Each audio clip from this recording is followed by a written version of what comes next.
മുത്താളെ ഇതിനുള്ള നല്ല കിളികളുണ്ട് കേട്ടോ. ഏത് കിളിയാണെന്ന് എനിക്കറിയില്ല. പക്ഷെ വൈകുന്നേരം ആയി കഴിഞ്ഞാൽ ഇവരെ കരച്ചിലിങ്ങനെ കേൾക്കും. കൊണ്ട് കൂരാട്ടാണ് തോന്നുന്നത് കേട്ടോ.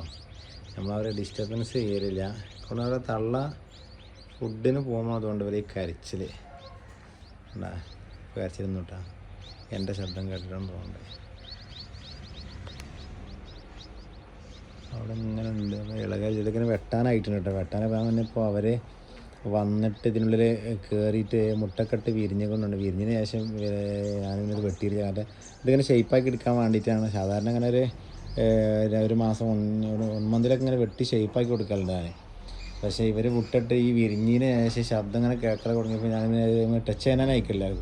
കുട്ടികൾ വരുമ്പോൾ കുട്ടികളോട് ടച്ച് ചെയ്യരുതെന്ന് പറയലാണ്. കേൾക്കാതെ അങ്ങനെ അവരത് വിരിഞ്ഞ് പോളും നമുക്ക് എന്ത് ചെയ്യുക, അവരെ ഡിസ്റ്റർബൻസ് ചെയ്യാതെ സെറ്റാക്കി ഇങ്ങനെ നിർത്തി അവർ പോയി കഴിഞ്ഞാൽ നമുക്ക് നമ്മൾ ചെയ്യാമല്ലോ. അപ്പോൾ ഇതിനുള്ള ചങ്ങായിമാരുണ്ട് കേട്ടോ, പാവങ്ങളാണ്. അപ്പോൾ അതാണ് കൂടെ അവിടെ കൂടെ അതാ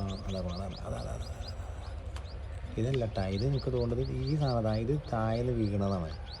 പക്ഷേ അവിടെയാണ് അതിൻ്റെ കൂട് കിടക്കുന്നത് കേട്ടാ. ഇളക്കാതെ ഇരിക്കണ്ട.